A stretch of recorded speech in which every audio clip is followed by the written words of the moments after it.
Assalamualaikum warahmatullahi wabarakatuh. Alhamdulillah, la haula wa la quwwata illa billah. Hasbiyallah wa ni'mal wakil, ni'mal maula wa ni'man nasir. Assalatu wassalamu ala Rasulillah Muhammad ibn Abdullah wa ala alihi wa sahbihi wa man tabi'a sunnatahu ila yaumiddin. Allahumma la sahla illa ma ja'altahu sahlan wa anta taj'al hazana idza syi'ta sahla. Ibu-ibu sekalian, saudara-saudara semuanya, baik yang hadir maupun yang ada di rumah dengan Zoom, alhamdulillah wa syukurillah, kita panjatkan puji syukur kehadirat Allah. Allah yang telah menciptakan segala-galanya untuk kita. Allah yang telah menciptakan bumi untuk kita. Dan segala fasilitas hidup semuanya adalah untuk kita nikmati, dan kemudian kita diperintahkan untuk mensyukuri segala nikmat Allah Subhanahu wa taala. Ibu dan saudara sekalian yang saya hormati,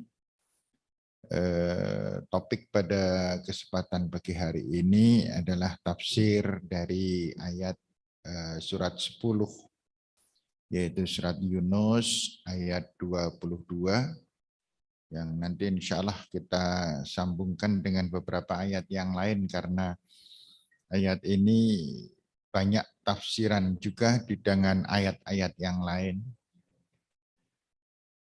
Dan juga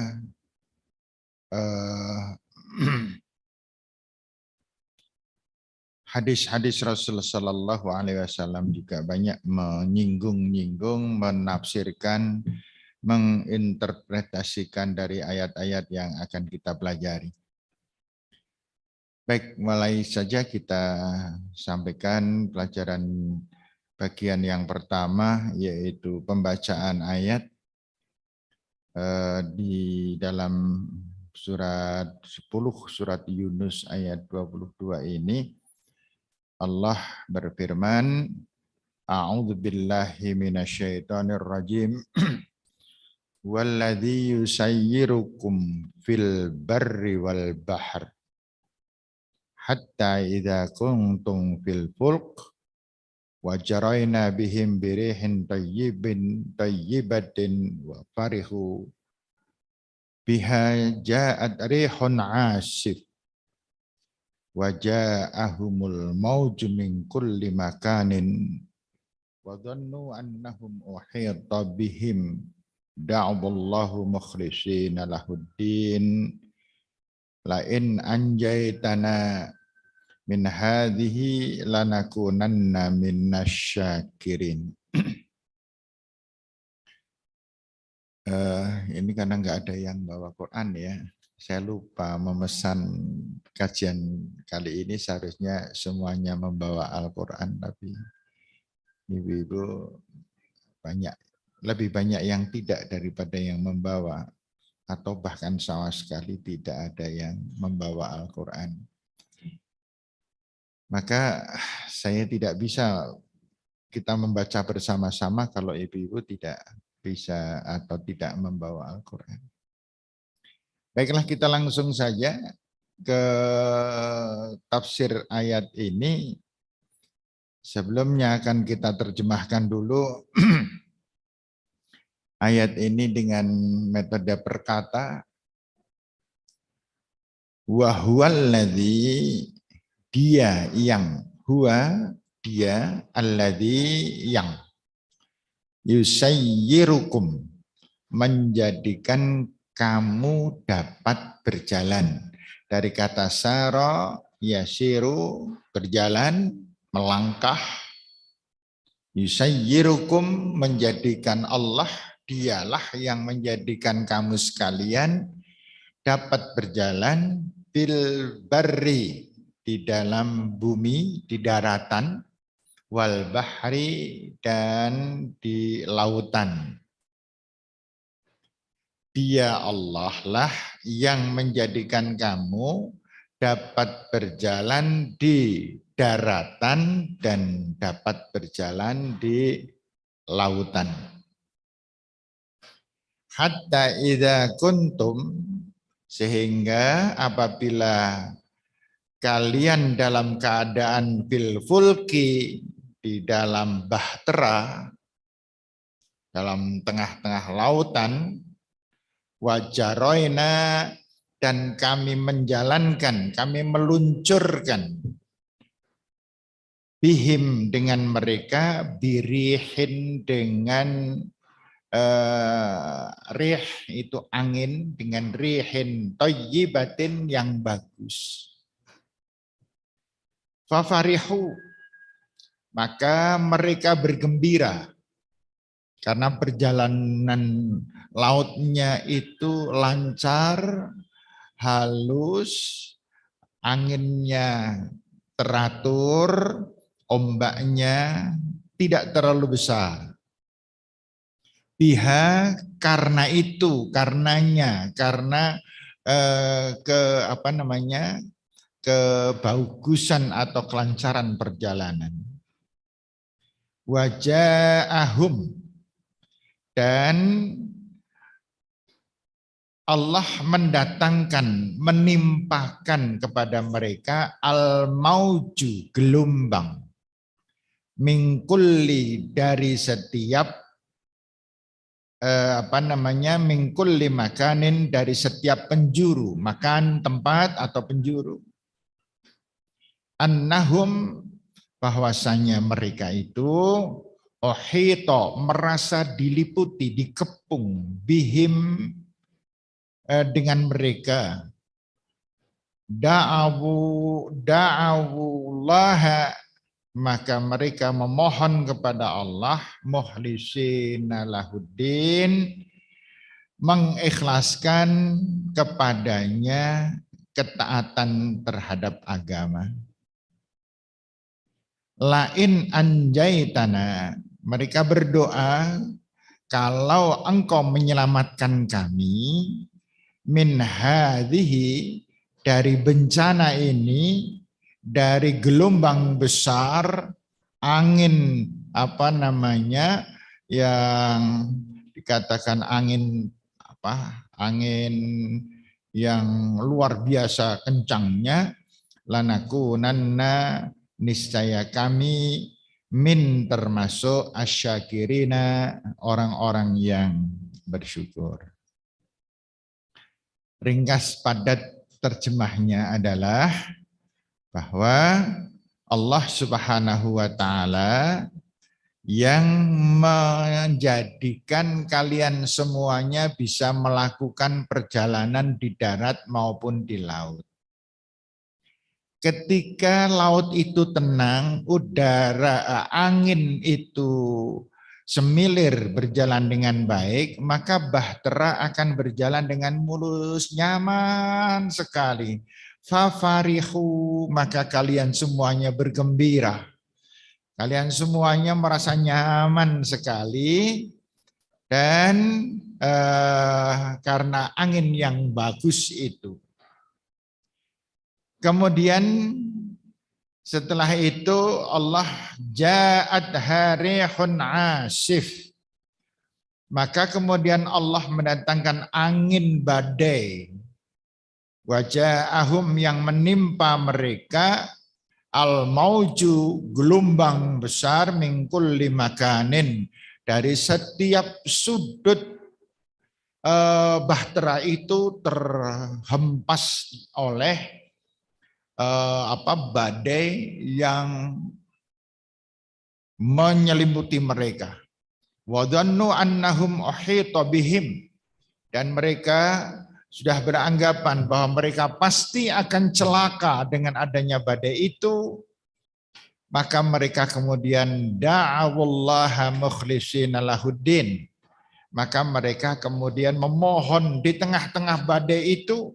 Mereka memohon pada Allah Subhanahu wa Ta'ala, lain anjaitana, Allah, apabila engkau menyelamatkan menyelamatkan kami dari badai, lanakunanna minasyakirin, niscaya kami adalah orang-orang yang bersyukur kepadamu. Nah, sekarang kita lihat makna dari ayat ini. Tentu saja ibu-ibu sekalian, bukan berkenan Allah menjelaskan tentang urusan laut dengan badainya, dengan asifnya, asif itu badai, bukan itu. Tetapi yang dimaksud adalah dalam kehidupan kita keseharian. Dalam kehidupan kita keseharian ini kita diibaratkan oleh Allah orang yang mengendarai sebuah kapal. Ketika kapal kita, ketua diri kita, ketika keluarga kita aman, tentram, nyaman, semuanya sehat. Ekonomi, keuangan juga lancar. Tidak usah terlalu banyak, asal cukup. Semuanya dalam kondisi yang terbaik. Suami kondisi yang baik-baik saja, anak-anak juga kondisinya baik. Hubungan dengan mertua juga nyaman. Hubungan dengan masyarakat Tonggo Teparo juga tidak ada masalah. Bahagia banget orang-orang yang semacam itu. Kita sering mengalami hal-hal tersebut. Ketika kita mengatakan alhamdulillah ya Allah, enak urip katanya. Uang ada, sehat, semua masalahnya terselesaikan. Uang SPP anak-anak sudah terbayarkan, PDAM sudah bayar, listrik wis bayar, semuanya serba enak nyaman, malah wingi tanggane jujugi salak, Masya Allah, nikmat. Seneng gitu. Suaminya di rumah, sambil mengerjakan pekerjaan kecil karena hari libur sambil singsot-singsot. Anak-anak ceria, sehat, guyon, lari ke sana kemari. Sang ibu memandang mereka, Masya Allah. Betapa bahagia, nikmatnya hidup ini. Namun ketika kita sedang merasakan kenikmatan itu, tiba-tiba datanglah persoalan. Datanglah malapetaka. Datanglah ujian dari Allah Subhanahu wa Ta'ala. Tiba-tiba terdengar berita bahwa anak pertamanya naik sepeda motor kecelakaan. Serumah panik, serumah bingung semuanya. Dan kemudian pada saat itu kebetulan sang suami juga mendapatkan musibah bernama sakit di rumah, dan si anak sakit di rumah sakit. Sang ibu pontang-panting enggak karu-karuan. Maka ketika itu yang muncul dalam lisan seorang ibu atau seseorang yang sedang mengalami problematika, yang ada hanya astagfirullah. Adanya hanya nyuwun, ya Allah tolonglah hamba, ya Allah. Ya Allah mudahkan urusan hamba, sembuhkan suami hamba ya Allah. Dan selamatkan nyawa anak hamba yang ada di rumah sakit itu yang sekarang belum sadar. Mencucurkan air mata. Tertimpa seakan-akan segala-galanya. Muncullah uangnya kurang untuk pembayaran ini dan itu. Kemudian masalah, kemudian ketika ditinggal ke rumah sakit, adik-adiknya sang barep juga rewel. Terasa yang namanya badai itu mengelilingi kehidupan dalam kesehariannya. Gelap gulita, terombang-ambing, tidak karu-karuan. Maka pada saat itu kita manusia biasanya kemudian merajuk kepada Allah. Duh Allah, tolonglah hamba. Berikan kekuatan kepada hamba. Limpahkan rizkimu kepada hamba ya Allah. Mukhlisina lahuddin, tulus ikhlas mentaati apa yang didawahkan oleh Allah. Dan ketika datang waktu sholat, sholatnya sedemikian khusyuknya karena sedang minta tolong kepada Allah. Dan ketika dia harus berkata kepada orang, dia berkata-kata yang sebaik-baiknya mengharap ridha dan pertolongan Allah. Itulah sifat manusia. Keadaan ini dirasakan oleh rata-rata orang-orang yang di sekitar kita. Namun ibu-ibu sekalian yang saya hormati, persoalan ini menjadi berkembang untuk diri kita. Bahwa kehidupan mau tidak mau pasti mengalami hal-hal natural sebagaimana Allah menciptakan alam semesta. Sebagaimana Allah memperjalankan bumi kita ini, di sana ada terang benderang sebagaimana pagi hari ini, tapi nanti akan ada panas yang luar biasa karena sinar matahari. Namun setelah itu datanglah mendung dan turunlah hujan. Itu selalu semacam itu. Maka kalau seandainya tidak turun hujan pun, maka datanglah sore. Sinar matahari sudah sangat redup. Kemudian datanglah malam gelap gulita. Maka siapa yang mempunyai pelita di dalam dirinya, yaitu iman yang memancar, segelap apapun kita masih tetap bisa melihat nyata apa yang ada di depan kita. Dan kemudian kesadaran menjelaskan kepada kita bahwa segelap-gelap malam, besok pagi pasti terbit matahari. Dan ketika terang benderang matahari, pasti sebentar lagi akan datang kemungkinan mendung, kemungkinan hujan. Dan hujan kadang-kadang turun dengan penuh badai, dengan kilat yang menyambar-nyambar. Seakan-akan hidup ini menjadi hidup yang sangat sempit. Namun jangan lupa, sederas-derasnya hujan pasti reda. Segelap-gelapnya malam pasti datang terang. Sebesar-besar problema yang kita hadapi pasti usai. Dan seberat-berat problema yang kita hadapi pasti akan datang kemudahan-kemudahan dan pertolongan Allah Subhanahu wa Ta'ala. Ini sudah menjadi rumus, gitu.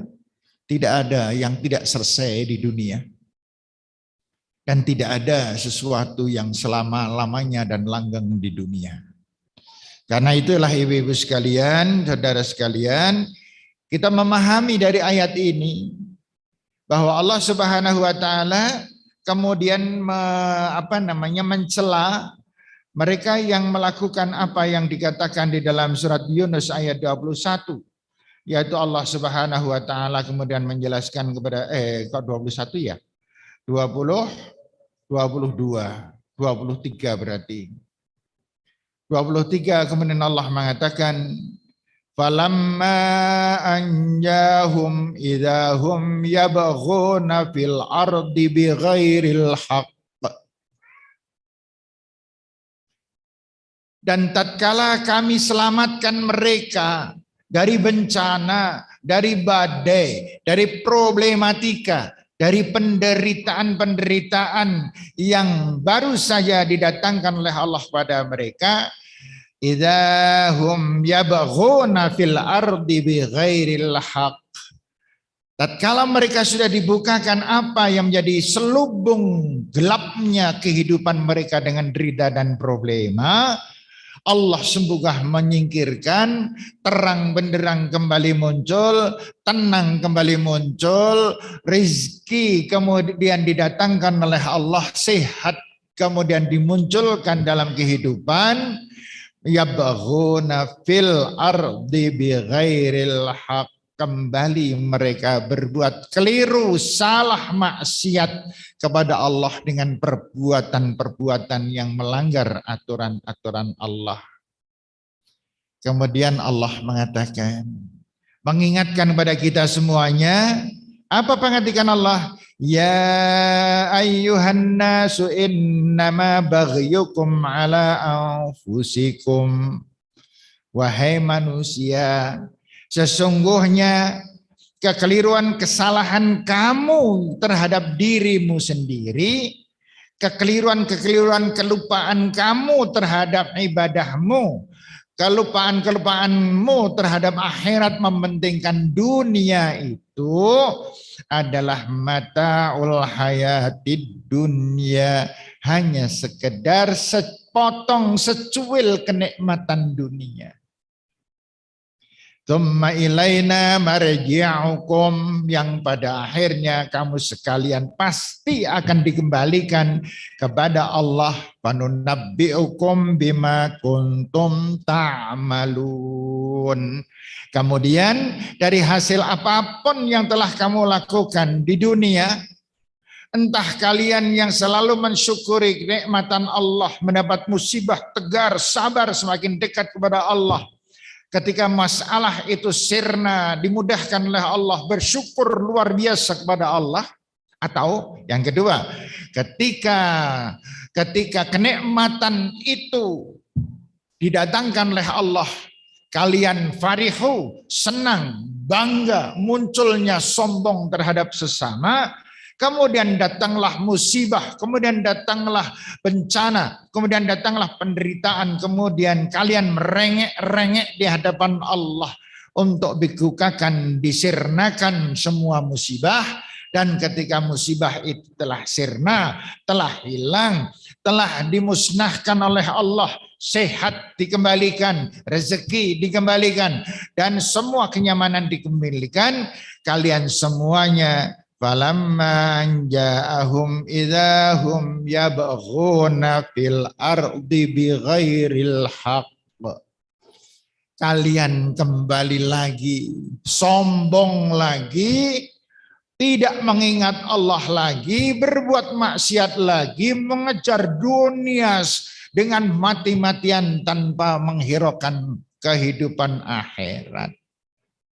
Yang semacam itu kemudian Allah mengatakan, ya ayyuhan nasu innama baghyukum, wahai manusia, sesungguhnya kemaksiatan kamu, pelanggaran-pelanggaran kamu, kedurhakaan kamu, ala anfusikum, akibatnya untuk diri kamu, yang semua itu hanya sesuil dan sepotong dari kenikmatan dunia yang tidak seberapa. Tsumma ilaina marji'ukum. Allah mengingatkan kembali, jangan lupa wahai manusia, apapun yang kamu lakukan, maka kamu pasti dikembalikan kepada Allah Subhanahu wa ta'ala. Panunabbi'ukum, kemudian ditampakkan, ditampilkan, disodorkan, ini semua yang telah kamu lakukan di dunia. Dan kita semuanya tidak bisa menghindar kenyataan yang ada, bahwa apapun ada kutipan tulisan dari yang kita lakukan. Nah, ayat ini ayat bakunya. Masih banyak ayat-ayat yang lain yang membahaskan tentang masalah ini. Di antaranya Allah mengatakan, idza massal insanu dzurru. Manusia itu apabila mendapatkan musibah, mendapatkan bencana, mendapatkan penderitaan, mendapatkan sakit, mendapatkan hal-hal yang tidak menyenangkan, da'ana, mereka itu meminta, memohon kepada kami. Ijanbihi, ketika mereka berbaring. Au qa'idan, atau ketika mereka sedang duduk. Au qa'iman, atau mereka sedang berdiri. Di semua situasi yang disuwun dan nyuwun terus kepada Allah di saat musibah. Yuk kita rasakan bersama-sama. Ketika kita sedang mengalami kesulitan, ya Allah, panjenengan karung ngirisi brambang nang dapur, astagfirullahaladzim, ya Allah, mudahkan urusan hamba.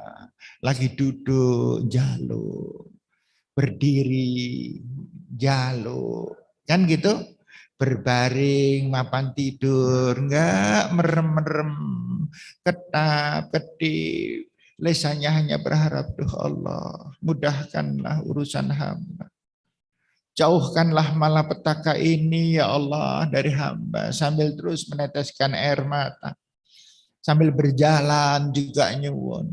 Sambil nyebrang jalan juga sambil nyuwun. Akhirnya ketabrak sepeda motor karena tidak melihat kanan dan kiri. Gitu. Jadinya banyak sekali orang-orang yang kena musibah, malah kena dapat musibah ulang. Disebabkan karena ketidakwaspadaan.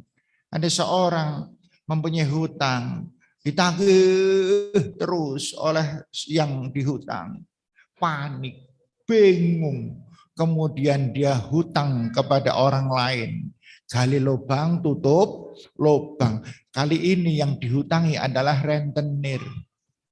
Apa yang terjadi?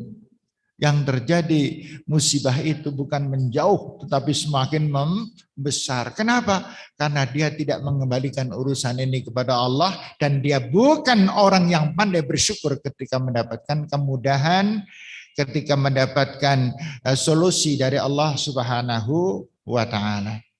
Dari kesimpulan ayat ini, maka yang dikehendaki oleh Allah itu apa? Dikehendaki oleh Allah sederhana.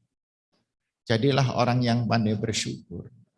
Dan jadilah orang yang pandai bersabar. Apa itu bersyukur? Kemarin dulu pernah kita sampaikan. Yang namanya bersyukur itu di dalam Al-Quran surat Luqman itu Allah mengatakan, wa may yashkur fa innama yashkuru li nafsih. Dan barang siapa mau mensyukuri kenikmatan Allah, maka sesungguhnya dia bersyukur untuk dirinya sendiri. Ayo ini coba dipikirkan. Siapa yang bersyukur, maka dia sedang bersyukur untuk dirinya sendiri. Apa maksudnya itu? Barang siapa bersyukur, maka dia sedang bersyukur untuk dirinya sendiri. Apa maksudnya?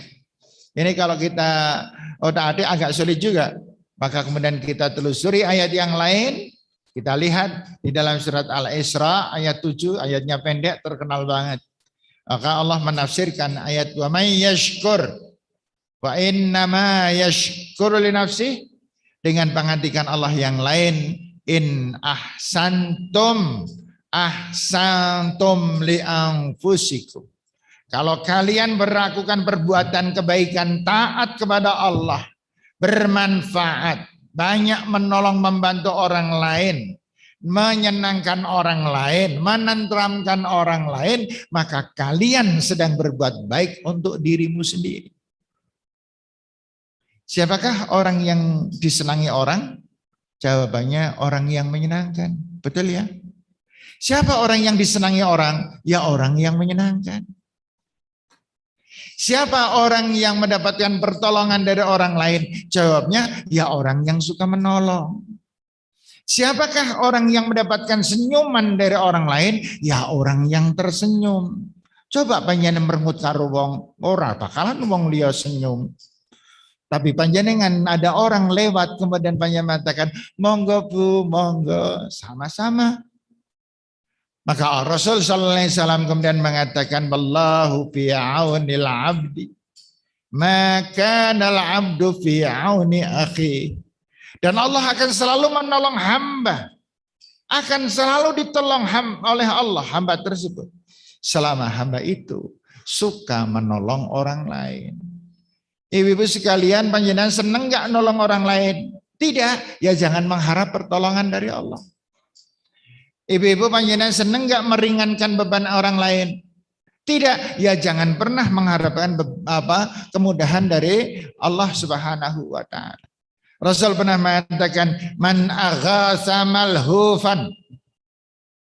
Siapa yang suka meringankan beban orang-orang yang sedang terhimpit masalah, maka Allah kemudian Rasul mengatakan, katabahallahu lahu salasan wa sab'ina maghfirah. Maka orang yang suka menolong ini akan dicatat oleh Allah, dia mendapatkan 73 ampunan.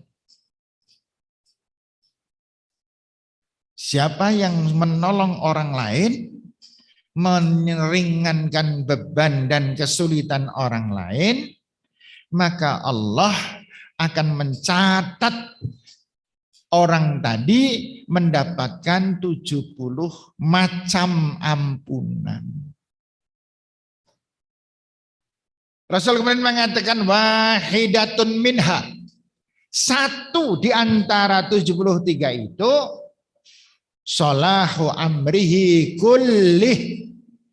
Allah akan menyempurnakan, memperbaiki keadaan hidup kita. Dari sisi kesehatan, dari sisi rezeki, dari sisi kebaikan-kebaikan dan kesenangan yang lain. Akan diperbaiki oleh Allah Subhanahu wa ta'ala. Jaminan dari Allah Subhanahu wa ta'ala. Syaratnya suka menjadi orang yang menolong orang lain.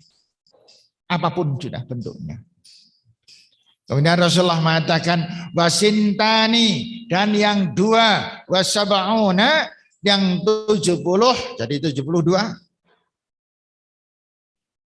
Maka Rasulullah SAW lahu darajatun yaumal qiyamah, akan diangkat tinggi-tinggi orang itu pada hari kiamat. Sehingga ibu sekalian, jamaah rahimakumullah, yang ikut Zoom maupun yang ada di tempat, mari kita bersama-sama.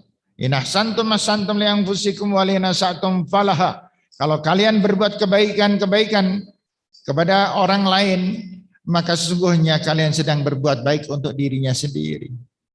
Wa in asatum falaha. Apabila kalian berbuat keliru, salah terhadap orang lain, jahat terhadap orang lain, khianat, bohong, menipu orang lain, fali anfusikum, maka kembalinya juga terhadap diri kalian sendiri.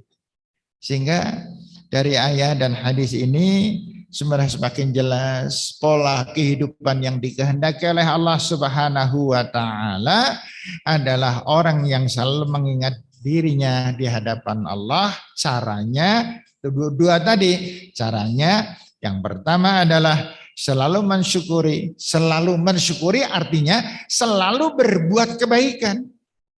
Bersyukur pada Allah itu bukan pakai kata-kata, ya Allah, alhamdulillah, ya Allah, alhamdulillah. Bukan hanya sekedar itu, tapi mana bentuk syukurnya, realisasinya. Maka Allah di sini menjelaskan dengan perbuatan-perbuatan baik. Kita ngaji semacam ini sedang bersyukur pada Allah. Ada uang disedekahkan, bersyukur pada Allah. Berbicara yang baik, lemah lembut terhadap suami, itu sedang bersyukur kepada Allah.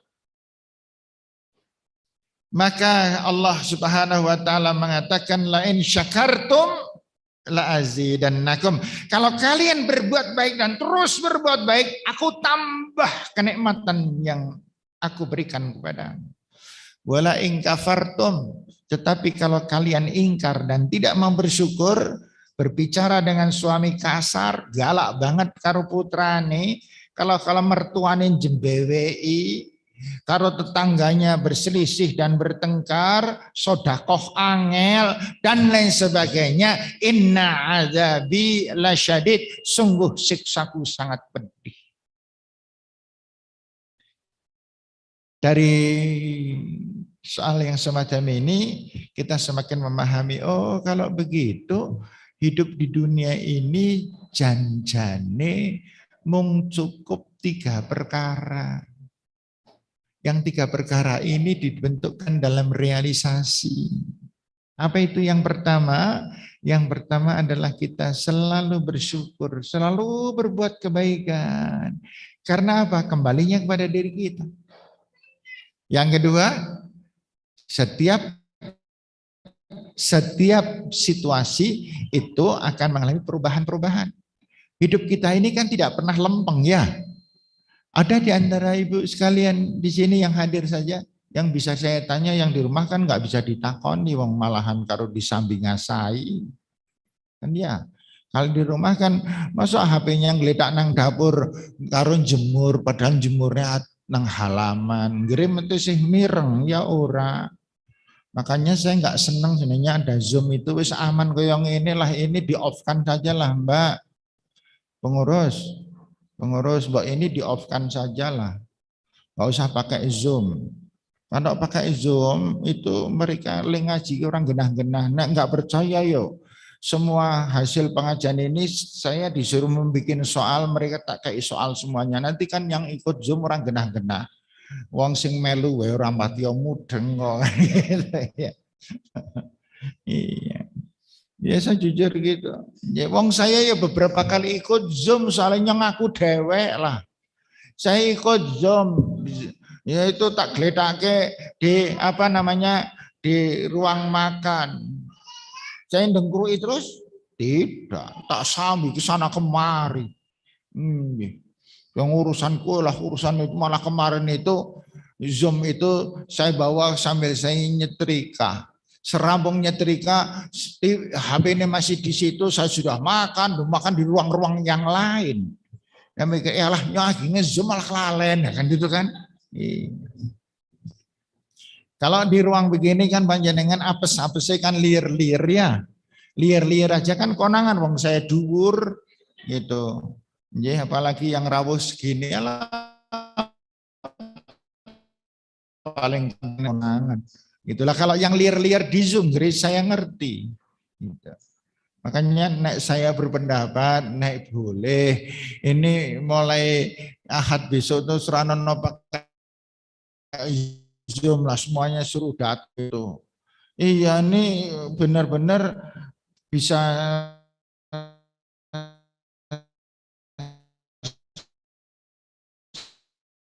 saya mengatakan bisa jadi loh apa perang. Baik, nggak usah dirembuk lah masalah itu. Nanti monggo dipertimbangkan kepada masing-masing PDNA untuk menentukan ini ya Zoom atau tidak. Wong sekarang sudah aman kok masih pakai Zoom. Enggak corona wis kemarin kan sekarang itu.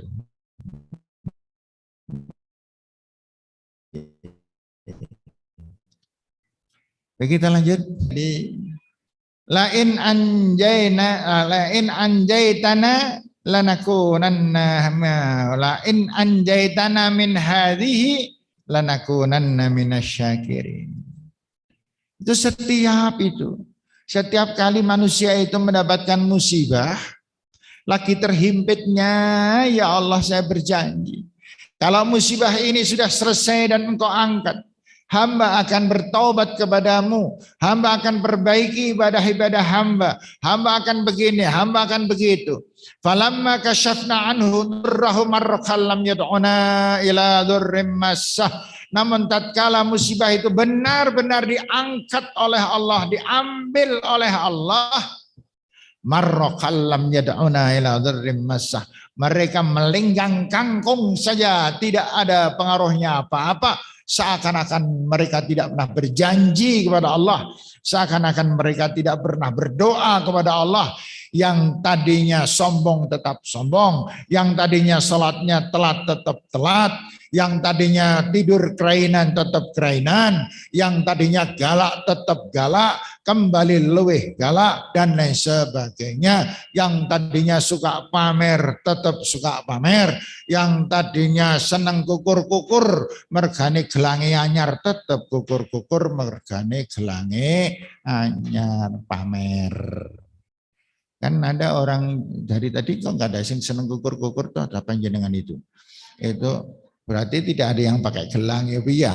Iya kalau pakai gelang atau jamnya anyar balik kukur-kukur menera kering-kering gitu. Masya Allah. Apakah pakai gelang dilarang? Boleh. Qul man harrama zinatallah. Katakan Muhammad, siapa yang melarang manusia menggunakan perhiasan? Perhiasan-perhiasan Allah. Allah menciptakan emas adalah untuk perhiasan.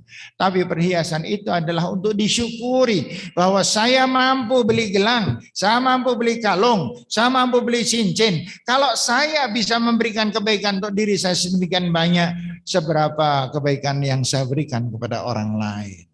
Kan jadi pertanyaannya begitu, bukan hanya kemudian jadi ya Allah, ono nenek-nenek mentel pol mergane gelange akeh kan gitu.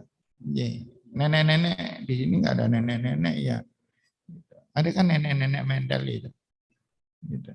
Nah, makanya Allah Subhanahu wa taala kemudian menjelaskan kepada kita semuanya dengan pengantikan fanunabbiukum bima kuntum ta'malun. Allah akan tampilkan semua yang pernah kalian lakukan. Di dalam surat Kahfi itu Allah mengatakan a'udzubillahi minasyaitonirrajim wa wudi'al kitabu fataral mujrimina mushfiqina mimma fihi wa yaquluna ma hadzal kitabi la yughadiru saghiratan wala kabiratan illa ahsaha. Dan tatkala mereka sudah di hadapan Allah di yaumul qiyamah, maka mereka disodori kitab catatan amaliyah selama hidup di dunia. Maka pada saat itu orang-orang mujrim musyfiqina fih, terbelalak kaget. Orang-orang yang senang pamer, sombong, ngundat-undat itu terbelalak karena semua amal ibadahnya hangus disebabkan karena kedengkian, kebencian, sombong, riak dan lain sebagainya. Yang paling aman adalah orang yang tawadhu. Yang paling aman adalah orang yang tulus ikhlas. Tulus ikhlas itu ada 3 macam. Yang pertama ketika akan mengerjakan. Yang kedua selama mengerjakan.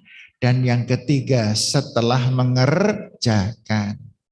Banyak orang yang tulusnya di permukaan.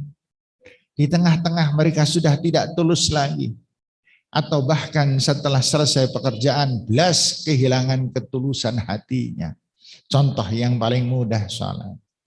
Ketika kita akan sholat niat mancen manteng. Bahwa saya akan sholat zuhur. Matur kepada Allah. Duh Allah, terimalah sholat zuhur hamba ini ya Allah. Ikhlas gak tuh?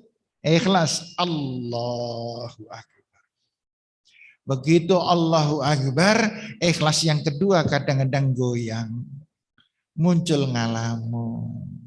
Muncul sing ora-ora. Le moco kadang-kadang tidak tertil. Moco Fatihah asal sing penting waladhdallin. Amin. Kemudian membaca surat kulhu le moco sing penting selesai rukuknya lupa ini sedang rukuk kepada Allah. Sami Allah liman hamidah. I'tidalnya juga lupa untuk Allah, sujudnya malah ngalamun ke sana kemari dan lain sebagainya. Ikhlasnya hanya di depan, nanti kalau setelah sholat. Banyak orang yang sholat tidak terpengaruh dari sholatnya.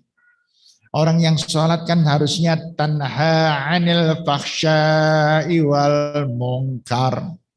Sholat ialah ibadah yang apabila dilakukan maka orang itu akan enggan, tidak mau untuk berbuat dosa, perbuatan salah, perbuatan keji, perbuatan zalim terhadap diri maupun orang lain. Itu nek sholat tahun tetap seneng ngapusi jebul ada. Apakah ada orang yang sholatnya bertahun-tahun tapi tetap masih suka bertengkar? Ternyata masih ada. Lah, kalau yang semacam itu apakah sholatnya ikhlas? Apakah sholatnya untuk Allah? Jawabnya tidak.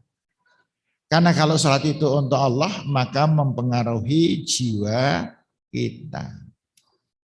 Padahal ibu sekalian, ini untuk penutupnya karena waktunya sudah habis. Sejam itu pendek, Ibu. Ya, apalagi menurut Allah. Di dalam surat 22, surat 22, nanti dibersani lagi nih. Ayatnya adalah ayat 47. Surat Al-Hajj itu. Allah Subhanahu wa taala mengatakan begini. A'udzubillahi minasyaitonirrajim. wa yasta'jilunaka bil 'adzab wa la yukhlifallahu wa'adah. Kemudian ini nih yang potongan ini yang ingin saya sampaikan. Wa inna yauman 'inda rabbik ka'alfi sanatim mimma ta'uddun. Dan satu hari yang Allah menganggap itu satu hari, manusia menganggapnya 1000 tahun. Yang manusia menganggap itu 1000 tahun, Allah itu hanya menganggap itu hanya satu hari. Jadi ibu-ibu sekalian, panjenengan umurnya berapa besok meninggal dunia, kira-kira nek menurut Allah berapa menit? Paham maksud saya? Masya Allah, waktu kita pendek sekali. Pendek sekali. Saya ada sementara menghitung ibu-ibu, tapi ini saya kok ragu-ragu, saya benar apa enggak ngitung. Ketika kita berumur 60 tahun nih ibu-ibu, ini hidup yang kebanyakan orang kan 60 tahun ya. Ketika kita mengalami hidup sebanyak 60 tahun, itu ternyata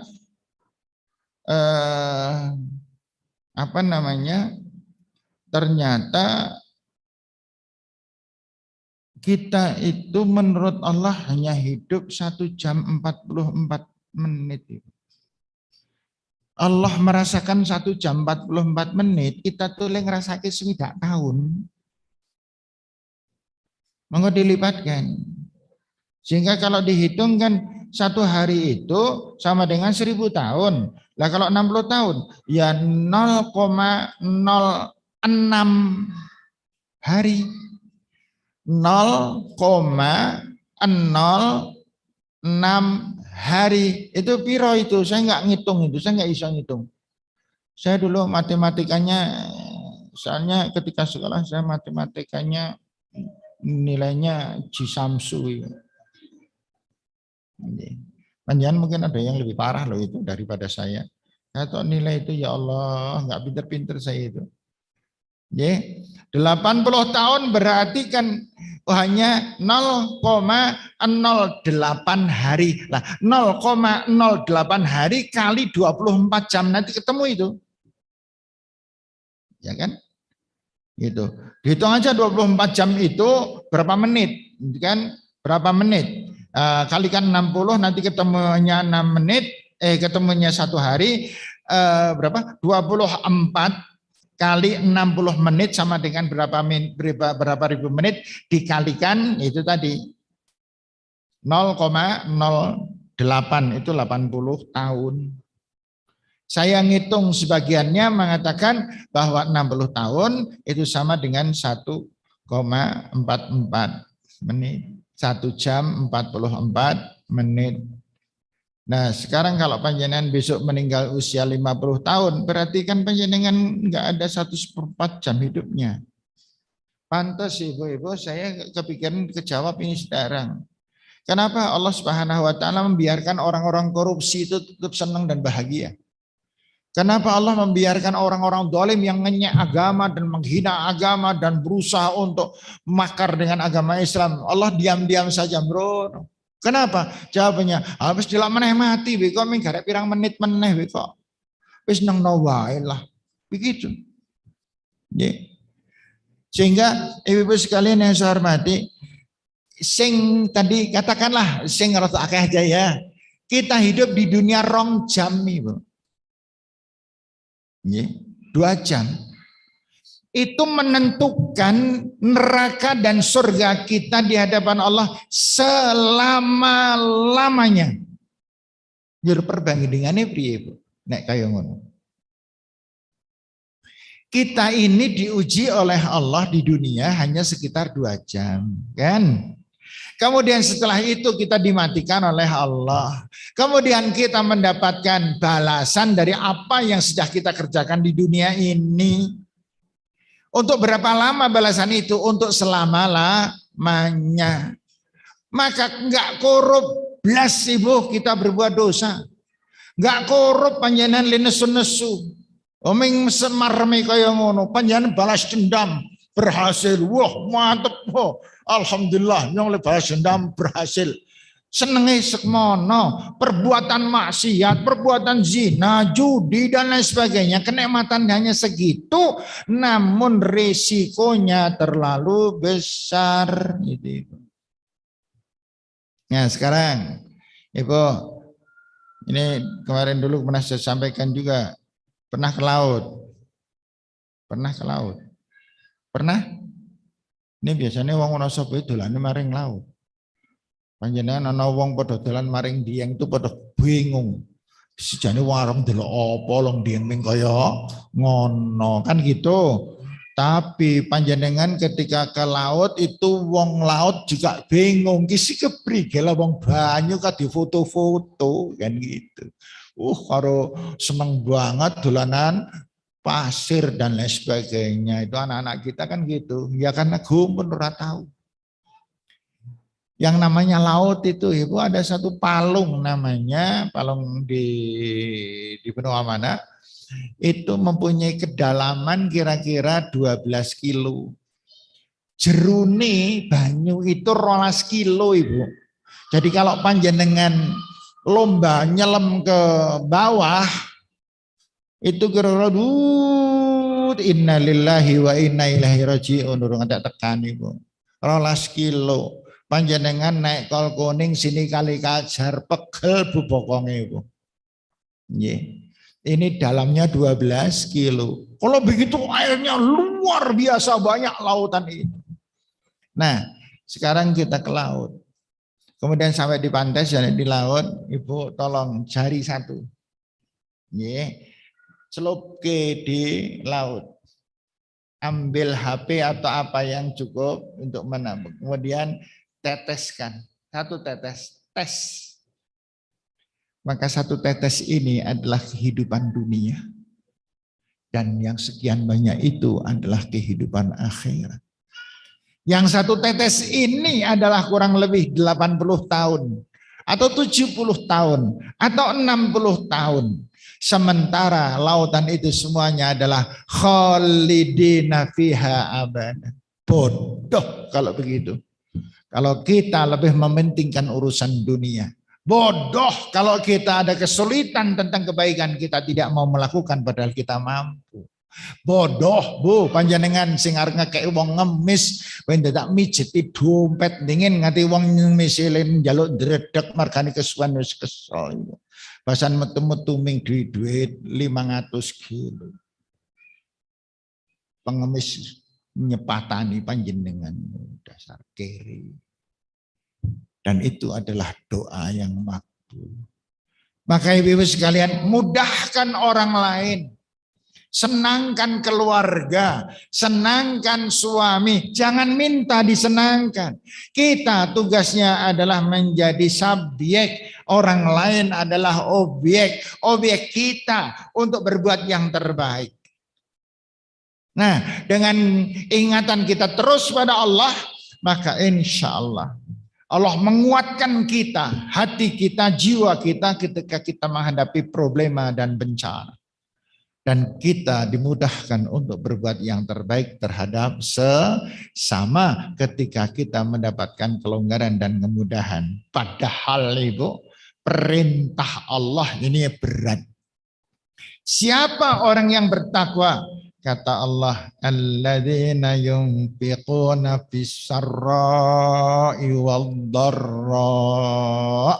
Yaitu orang yang bisa memberi perhatian, membahagiakan, memberi kebahagiaan, memberikan perhatian, memberikan kebaikan, memberikan pertolongan, memberikan uang, infak dan lain sebagainya fis-sarra. Dalam keadaan orang itu senang, longgar, wad-dharra, dan dalam keadaan orang itu sempit dan menderita. Itu tantangannya berat. Maka ibu sekalian, waktu masih ada untuk kita memperbaiki diri. Yuk kita perbaiki diri kita untuk melakukan apa? Melakukan dengan sebuah kesadaran bahwa sesulit-sulit kehidupan dunia adalah kehidupan yang harus ditempuh dan harus dihadapi demi keselamatan kita di akhirat yang hidupnya selama. Saya kira ini Ibu pelajaran kita pagi hari ini. Semoga bermanfaat untuk saya, bermanfaat untuk kita semuanya. Dan saya kembalikan waktunya dulu kepada pembawa acara. Kalau mungkin meskipun tidak ada, kalau mungkin ada pertanyaan, mungkin dipersilahkan. Demikian saya kembalikan kepada pembawa acara. Jaya pengeluaran kasih pada Ustadz Aris yang telah menyampaikan materi pada kali ini. Monggo barangkali jemaah yang mau bertanya yang di Al-Arqam ini.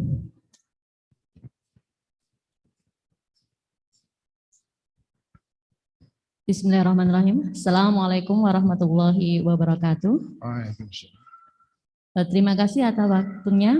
Begini Ustadz, tadi di awal sudah dikatakan bahwa ada 3 macam jenis keikhlasan atau ketulusan, yaitu di awal, pada saat pelaksanaan, dan pada saat di akhir. Contohnya adalah sholat. Nah, meskipun ini sudah berkali-kali kami tanyakan, tetapi kok terkadang pada saat kita melaksanakan sholat itu rasa khusyuk, rasa tulus, rasa ikhlasnya itu up and down, naik turun begitu Ustadz. Ya, nah, bagaimana caranya supaya kita bisa tetap istiqomah, kita bisa tetap sholat itu bisa dengan khusyuk, bisa dengan ikhlas sesuai dengan tuntutan dan ajaran yang berlaku. Jadi mungkin ini juga setiap harinya harus terus disiram, walau biar di hati ini tertanam lebih dalam. Terima kasih Ustadz. Assalamualaikum warahmatullahi wabarakatuh. Allah mengatakan di dalam Al-Quran bahwa sholat itu perkara besar. Al-Quran kan mengatakan wasta'inu bis-sabri was-salah wa innaha lakabirah wa innaha lakabiratun illa 'alal khashi'in. Jadikanlah sabar dan sholat penolong hidupmu. Artinya bahwa kita harus memupuk besar-besar, kuat-kuat kesabaran kita. Ini bagaimana agar tumbuh subur. Dan sholat kita benar-benar sholat yang berkualitas. Karena sabar dan sholat ini akan menolong kita dalam kehidupan kita. Wa innaha, dan sholat serta sabar itu lakabiratun, sungguh besar, persoalan besar. Illa 'alal khasyi'in, kecuali terhadap orang-orang yang khusyuk. Bagaimana memahami ayat ini? Begini. Ketika di Kertek, siapa yang dari Kertek ya? Di gedung dakwahnya Kertek yang di TK Aba Kertek itu punya gedung pertemuan di atas itu. Di sana terpampang kalimat. Barang siapa yang berjalan menuntut ilmu, maka akan dimudahkan baginya surga Allah. Siapa yang menuntut ilmu, maka akan dimudahkan surga. Kalau kata-kata surga berarti maghfirah. Surga berarti salih, salihah. Surga berarti keikhlasan. Keikhlasan berarti zikrullah. Maka orang yang selalu mengingat kepada Allah dan hatinya selalu ingat pada Allah, dia akan sangat mudah untuk ikhlas. Dan siapa yang ikhlas, maka amalnya menjadi saleh. Siapa yang amalnya saleh, maka dia mendapatkan maghfirah dan rahmah Allah. Dan siapa yang mendapatkan maghfirah dan rahmah Allah, dialah yang mendapatkan surga Allah Subhanahu wa ta'ala. Nah, sekarang tantangannya untuk salat. Saya kembalikan kepada awalnya, ilmu. Man arada dunya fa'alaihi bi'ilm. Siapa menghendaki kebahagiaan dunia, ketentraman, keberhasilan, dan kenikmatan dunia, harus pakai ilmu. Wa man arada al-akhirah, dan siapa ingin mendapatkan kebahagiaan, nikmat akhirat, surga, dan sebagainya, maka dia harus pakai ilmu. Nah sekarang, pahamkah panjenengan ilmu salat? Kalau panjenengan belum paham, nggak akan sampai salat panjenengan membaik. Apa itu ilmu salat? Yang pertama, kepada siapa kita menghadap? Ilmunya itu. kepada Allah. Allah yang mana? Yang bagaimana? Maka kita membaca Al-Quran.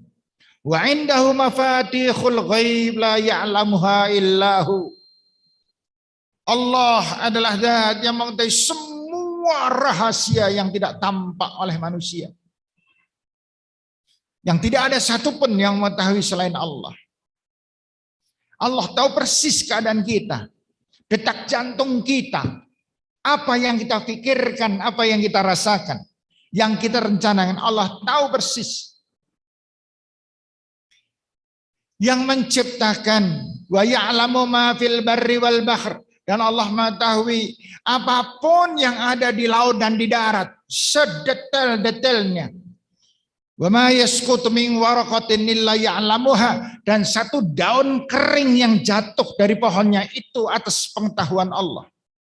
Saya tadi pagi jalan-jalan di alun-alun. Alun-alun belum disapu. Daunnya banyak sekali. Saya mikir astagfirullahaladzim. Semua daun yang jatuh di pohon ringin ini atas pengetahuan Allah. Itu di daun, hanya pernah ngitung berapa banyak daun di alun-alun kalau bagi yang rontok itu. Pernah ngitung. Yeah. Itu berapa juta. Semuanya atas pengetahuan Allah. Dan Allah Subhanahu wa taala wa ya'lamu wa ma min habbatin fi dzulumatil ardh. Dan Allah tahu persis buah yang jatuh, biji yang jatuh dan kemudian tumbuh berangsur-angsur di kegelapan bumi. Wa min radbin wala yabisin, baik itu biji yang basah maupun biji yang kering, illa fi kitabim mubin, semuanya tercatat di Lauh Mahfuz di hadapan Allah Subhanahu wa taala. Kemudian kita mengatakan ininya sabu ilmu salat kan ke situ. Allah Subhanahu wa taala yang menciptakan bumi dengan tetangga-tetangganya. Ada Mars, Venus, Jupiter, dan lain sebagainya. Dan di sana ada bulan, dan di sana ada matahari. Ternyata ibu-ibu sekalian, panjenengan lebih tahu daripada saya, itu baru satu tata surya. Yang terdiri dari beberapa planet itu baru satu tata surya. Kita hanya mempelajari tentang perputaran bumi dan rotasinya, jadi kita sudah mumet itu. Kok iso teratur banget, padahal segala sesuatu ada kata teratur, mesti ada yang ngatur. Ada kata ada, pasti ada yang mencipta. Kalau di satu tempat panjenengan kok melihat ada, maaf ya, mendil wedhus di depan masjid, mesti ana wedhus yang sekitar kene, itu pasti kok. Ada asap, ada apinya. Mendil itu asapnya, apinya adalah wedhus. Basan panjenengan ngemek iki nembe setengah jam le belek, le nelek. Maka berarti wedhusnya durung terlalu jauh, kan begitu cara melacak sesuatu. Ibu sekalian, ternyata satu tata surya yang terdiri bulan, matahari, planet-planet yang lain, ada Venus, Mars, Jupiter, Uranus, dan lain sebagainya, itu satu gugusan saja. Sementara di sebelah-sebelah sana itu ada berjuta tata surya. Kebayang?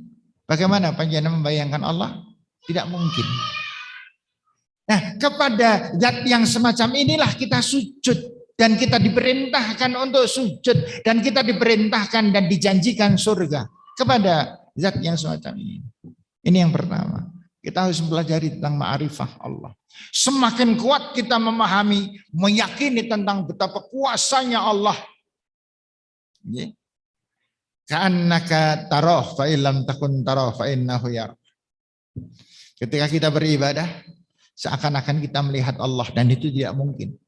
Kalau kita tidak mungkin melihat Allah, fa innahu yarak, maka Allah yang sedang menyaksikan salat kita, perbuatan-perbuatan harian kita.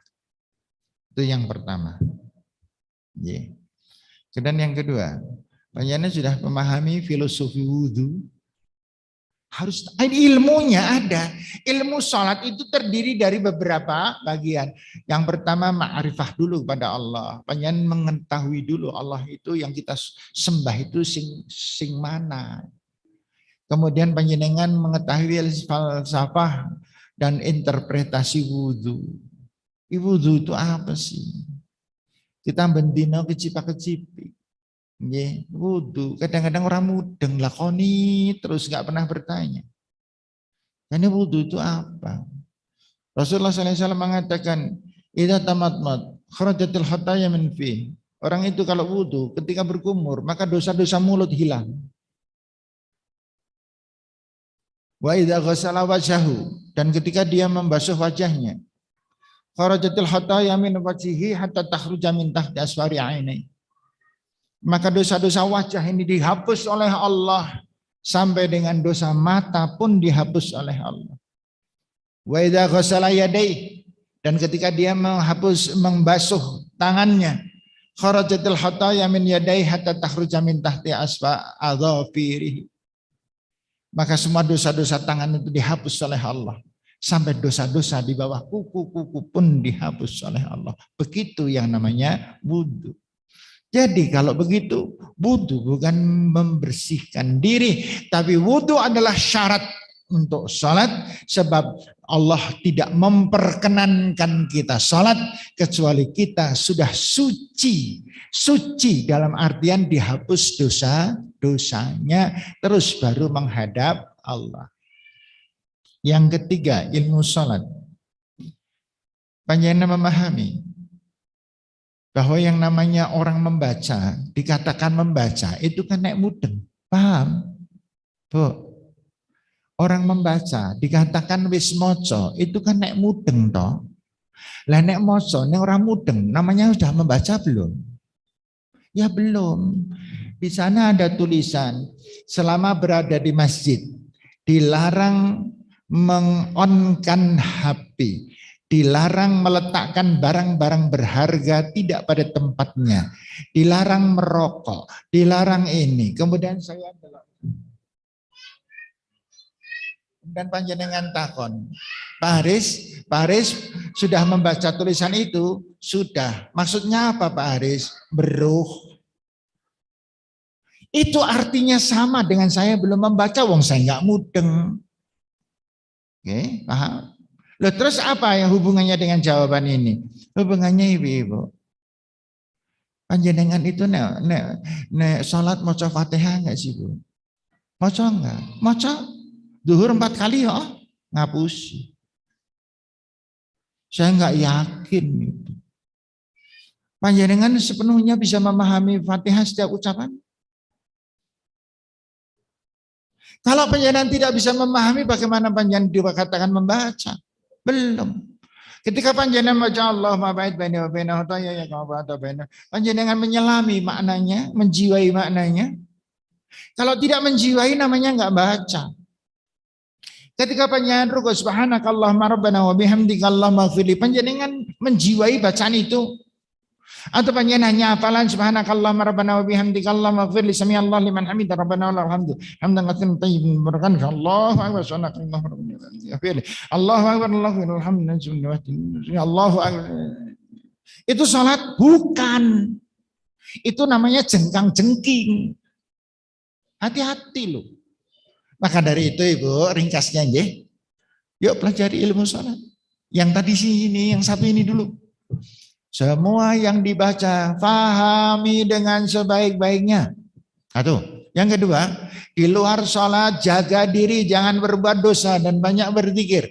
Pelatihan di luar sholat, kita itu latihan terus ingat terus pada Allah. Ketika masak bismillah, ketika makan bismillah, ketika nyeruput bismillah, ketika ada petilan TPK menang dur meja bismillah.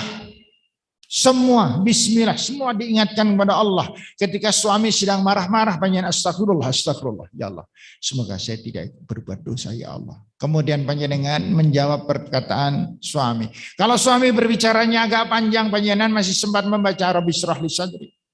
Ya Allah, lapangkan dada hamba, wa yassir li amri, mudahkan urusan hamba. Wahlul 'uqdatam min lisani, dan maniskan lisan hamba ketika menjawab ini nanti. Yafqahu qauli, sehingga dia memahami kata-kata hamba, ya Allah. Sadarkan semuanya pada Allah. Ketika kita hidup dalam lingkungan kesadaran pada Allah, salatnya sangat mudah, selalu terpaut pada Allah. Di samping panjenengan sibuk dengan memaknai dan menjiwai bacaan-bacaan yang kita baca.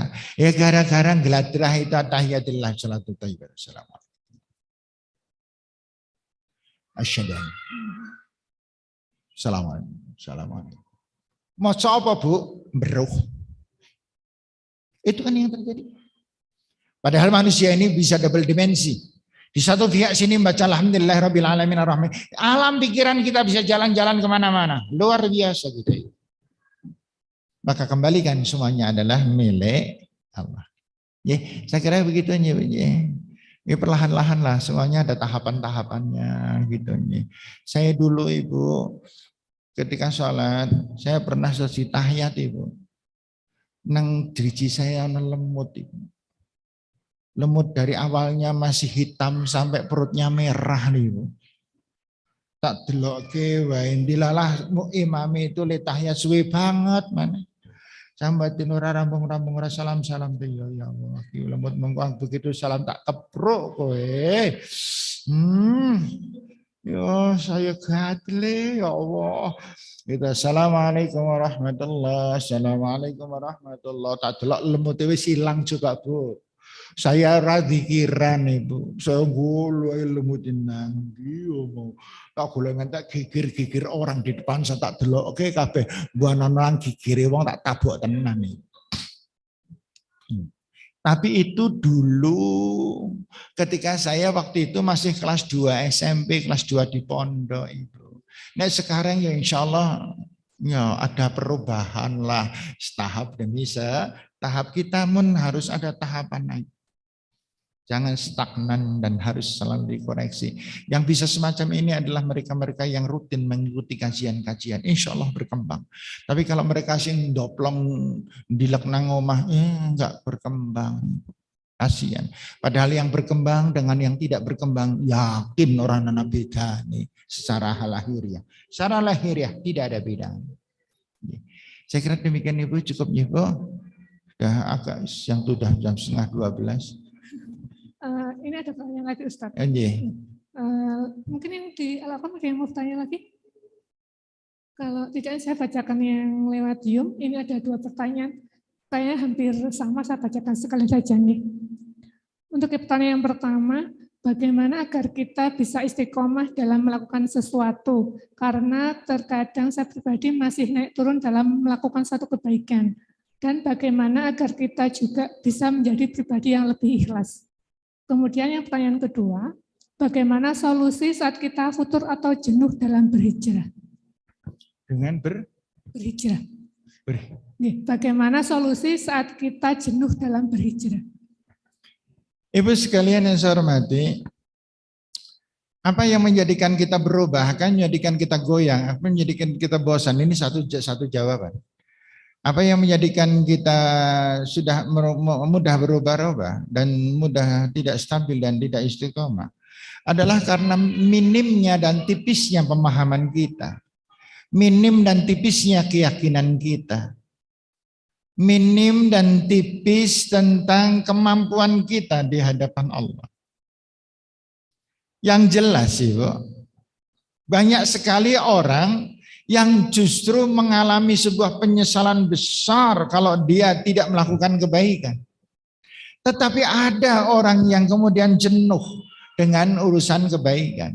Ini kan persoalannya dasar dari orang tersebut. Nah sekarang makanya tadi saya mengatakan, Ibu-ibu sekalian, perbandingan antara dunia dan akhirat, rekasane dunya sing kaya ngene kita rasakan itu, manfaatnya adalah untuk selama-lamanya, kebaikan nikmat selama-lamanya. Persoalan sekarang hati kita mentolo atau tidak, kita mengorbankan dunia yang enggak seberapa, berbuat keliru, salah, maksiat, dan tidak istiqomah, dengan risiko malapetaka yang sepanjang masa. Pertimbangan-pertimbangan yang macam ini yang menjadi sebuah pertimbangan yang cerdas. Jadi sekarang kita janing berbuat apa tergantung dari motivasi kita. Saya nggak pakai koplok nggak berdosa, tapi panjenengan tidak pakai hijab berdosa. Panjenengan pakai hijab setiap detik dapat pahala, tapi saya tidak. Dan panjenengan tidak mengenakan hijab di luaran sana, setiap detik panjenengan berdosa kepada Allah Subhanahu wa Ta'ala. Maka disinilah kemudian dibutuhkan apa yang namanya jihad. Jihad itu mementingkan Allah dibandingkan persoalan yang lain. Jadikan Allah adalah segalanya prioritas. Allah adalah prioritas utama sehingga kita bisa melakukan kehidupan normal dunia, namun kita mendapatkan dua-duanya. Seorang pegawai negeri bekerja, berangkat dari rumah selalu mengucapkan bismillah. Bismillahi tawakkaltu 'alallah la haula wala quwata illa billah. Hati penuh dengan niatan semoga ini adalah bagian ibadah hamba ya Allah. Maka selama dia bekerja, dia akan bekerja dengan jujur, bekerja dengan on time, dan dia mendapatkan pahala karunia besar sekali dari Allah karena pekerjaan itu. Ditambah setiap bulan gajian, kan gitu. Ini cerdas banget ini. Dibandingkan orang yang tidak memikirkan tentang masalah ibadahnya, gawe hari mangkat baik kan gitu. Yang penting gajian, dia tidak mendapatkan pahala. Dan hatinya ringkih untuk berbuat dosa dan ketidakjujuran, dan ditambah lagi dia hanya mendapatkan gaji semata-mata. Umur habis orang nyambet gawe itu rata-rata 30 tahun. 30 tahun ditambah 15 tahun berarti 45 tahun. 15 balik ibu. Ditambah lagi dengan kalau dia umur sewidak tahun pensiun, nyambet gawe sekian puluh tahun. Sisa hidupnya tinggal berapa tahun. Maka alangkah salah kalau kita tidak punya motivasi akhirat. Maka siapapun yang ingin istiqomah, motivasikan seluruhnya karena mencari ridho Allah, insya Allah akan istiqomah, insya Allah tidak mengalami kejenuhan, sebagaimana Allah tidak pernah jenuh memberikan nikmat kepada kita semua. Saya kira demikian Ibu-Ibu, ada salah saya mohon maaf, saya tutup. Billahi taufiq wal hidayah. Assalamualaikum warahmatullahi wabarakatuh.